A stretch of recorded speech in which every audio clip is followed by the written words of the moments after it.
नमस्ते नेपाल अनलाइन स्कुलमा यहाँलाई स्वागत छ। आज हामी इन अन एटको अदर युजेसको ग्रामेटिकल रुल गर्दैछौँ।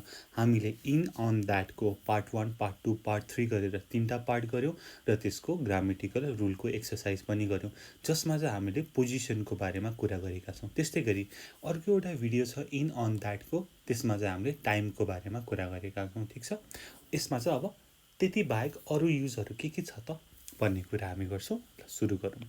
फर्स्टमा इनदेखि इन।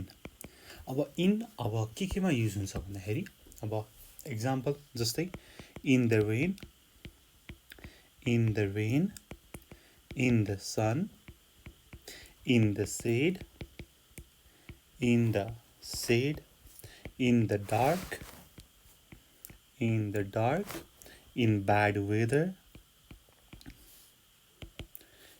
in bad weather अनि etc. अरू पनि छन्। अब एक्जाम्पल हेरौँ। Okay, we sat in the shade, in the shade. It was too hot to sit in the sun. It was too hot to sit in the sun. We sat in the shade. We sat in the shade. It was too hot to sit in the sun. Likewise, अर्को example. Don't go out. Don't go out in the rain. In the rain. Wait until it stops. Wait until it stops. Don't go out in the rain. हामीले यसरी इनको प्रयोग गर्छौँ। In the shade, in the rain, in the dark, in the light, in bad weather, यसरी कुरा गर्छौँ इनको। अब यस्तै गरी इनको अर्को एउटा युज छ ल्याङ्ग्वेजमा। इन अ ल्याङ्ग्वेज अथवा इन अ करेन्सी है। यस्तो भन्नु पर्यो भनेदेखि हामीले इनको प्रयोग गर्छौँ। Example, how do you say thank you in Japanese? How do you say thank you in Japanese? Similarly, how much is 100 रुपी अथवा how much is 100 pound? How much is 100 pounds in dollars? In dollars. ठिक छ, in Japanese, in dollars. How do you say thank you in Japanese? के भन्छ थाहा छ हजुरलाई? आरिगातो गोजाइमस भनेर भन्छ। यस्तै केही भन्छ है त, मलाई चाहिँ मैले कतै कतै सुनेको भयो। ल ठिकै छ। In language, how do you say thank you in Japanese? How much 100 pounds in dollars? अब यसरी हामीले प्रयोग गर्न सक्छौँ in a language, in a currency. अब यसपछि मायाको कुरा गरौँ। अब मायाको कुरामा के गरौँ भन्दाखेरि इन लभ विथ समबडी है। बी इन लभ अथवा फल इन लभ। बी अथवा फल in love with somebody. Example, they are very happy together. They are very happy together. They are in love. They are in love. हो, हामीले यसरी प्रयोग गर्न सक्छौँ इनको लभसँग। they are in love. Similarly, अब इनकै कुरा गर्दाखेरि इन अ गुड मुड अथवा bad mood. In a good अथवा ब्याड मुड है। Example, you seem to be in a bad mood. You seem to be in a bad mood. What's the matter? What's the matter? भनेर भनेको छ। ठिक छ, you seem to be in a bad mood अथवा good mood. हामीले मुडसँग पनि good अथवा bad गरेर इनको प्रयोग गर्न सक्छौँ। अर्को, इन माई ओपिनियन भनेर हामीले भन्छौँ नि त, मेरो विचारमा। In my opinion. ठिक छ, हेरौँ त example. In my opinion, the movie wasn't very good. Very good. अस्ति मैले एउटा फिल्म हेरेको थिएँ, जस्ट एन एक्जाम्पल है. कुन फिल्म भन्दाखेरि चाहिँ म तिमी बिना मरिहाल्छु. मलाई चाहिँ in my opinion the movie wasn't very good, मेरो विचारमा, तर अरूलाई राम्रो लागेर. जस्ट एन एक्जाम्पल है, मैले त्यो मुभी हेरेको छैन by the way. In my opinion the movie wasn't very good. Similarly हामी अनको कुरा गरौँ. अब इनको सक्यो. अब अन केमा युज हुन्छ होला त? अन टेलिभिजन अथवा अन टिभी. On television. यस्तै गरी on the radio, on the radio, on the phone, on fire, on fire, on purpose भनेको intentionally भनेको है. on purpose भनेको intentionally, जानी जानी intentionally गरेको on purpose. त्यस्तै गरी on the whole, on the whole भनेको in general. हामी यसको एक्जाम्पल हेर्छौँ है, इन जेनरल भनेर भनेको. ओके, एक्जाम्पल हेरौँ त. अन टिभी अथवा on television. I didn't see the news on TV. I didn't see the news on TV. Similarly, on the radio, I heard the weather forecast. I heard the weather forecast. Forecast कहाँ त? On the radio. Similarly, on the phone, I have spoken to her on the phone. I have spoken to her on the phone. On the phone. यस्तै गरी on fire. Look, that car is on fire. अथवा the house is on fire. तपाईँले लेख्न सक्नुहुन्छ. ल कता गयो, यसरी सारौँ हामी भेट्टाइहाल्छौँ. यहाँनिर थियौँ हामी अन फायरमा. Look, that car is on fire. Is on fire. On purpose भनेको इन्टेन्सनल्ली. ठिक छ. आइएम सरी, तपाईँले भन्नुभयो I'm sorry, I didn't mean to hurt you.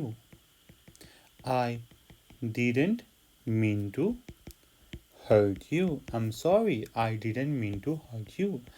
I didn't do it on purpose.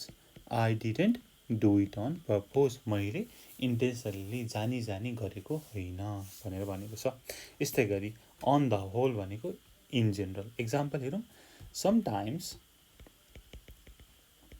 Sometimes I have problems. Sometimes I have problems at work. तर, but on the whole, I enjoy my job. ठिक छ. Sometimes I have problems at work. कहिलेकाहीँ मेरो काममा समस्याहरू आउँछ, तर as a whole होइन, on the whole, in general मलाई मेरो जब रमाइलो लाग्छ. I enjoy my job. यस्तै गरी अर्को हेरौँ अनको. अन होलिडे अथवा अन भ्याकेसन, अन ट्रिपको कुरा. अथवा हेरौँ त तल जस्तो गरेँ मैले. गो अथवा बी अन होलिडे अथवा अन भ्याकेसन. सिमिलरली यो चाहिँ त्यही बी र गो. अन अ ट्रिप अथवा अन अ टुर. यस्तै गरी बी अथवा go to a place on business. त्यस्तै गरी अन स्ट्राइक. गो अथवा बी अन अ डाइट. है, हामीले अन अ डाइट भन्ने कुरा त सुनेकै होला. ओके, अब एक्जाम्पल हेरौँ है. आइएम गोइङ, गोको I'm going on holiday next week. I'm going on holiday next week. I'm going on holiday next week.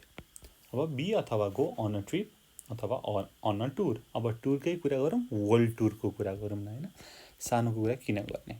One day I would like to go on a world tour. On a world tour. यस्तै गरी Emma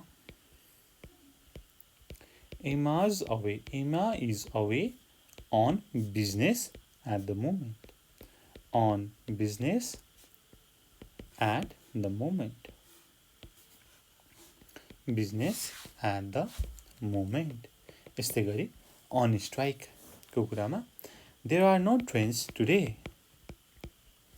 There are no trains today. किन भन्दाखेरि the drivers are on strike. The drivers are on strike. है. अब यसपछि हेरौँ. I have put on weight. I have put on weight. मेरो चाहिँ weight बढ्यो है. अब यसको मतलब I will have to go on a diet. To go on a diet. I will have to go on a diet. I will have to go on a diet. ठिक छ. अब हामीले माथिको on a holiday को लागि for a holiday पनि भन्न सक्छौँ. Go somewhere for a holiday. ठिक छ. We also say go somewhere for a holiday. For a holiday. Example. Steve has gone to France for a holiday. Steve has gone to France for a holiday. अब हाम्रो last छ at को कुरा है. at. अब at मा के हेरौँ त. at the age of. At the age of. यस्तै गरी at 90 miles an hour. At 100 degrees. है. यसरी हामी गर्छौँ. At 100 degrees. अब एक्जाम्पल नै हेरौँ. Tracy left school at 16. अथवा Tracy left school at the age of 16. At the age of 16. Similarly, the train was traveling at 12 miles an hour. ठिक छ. at 12 miles an hour भनेको के हो त? थाहा छ? भन्नुहोस् त. at 12 miles an hour भनेको 1 घण्टामा 1 घण्टामा 120 माइल. 1 घण्टामा 120 miles.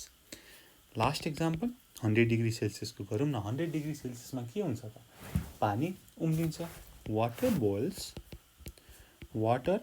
Boils at 100 degree Celsius.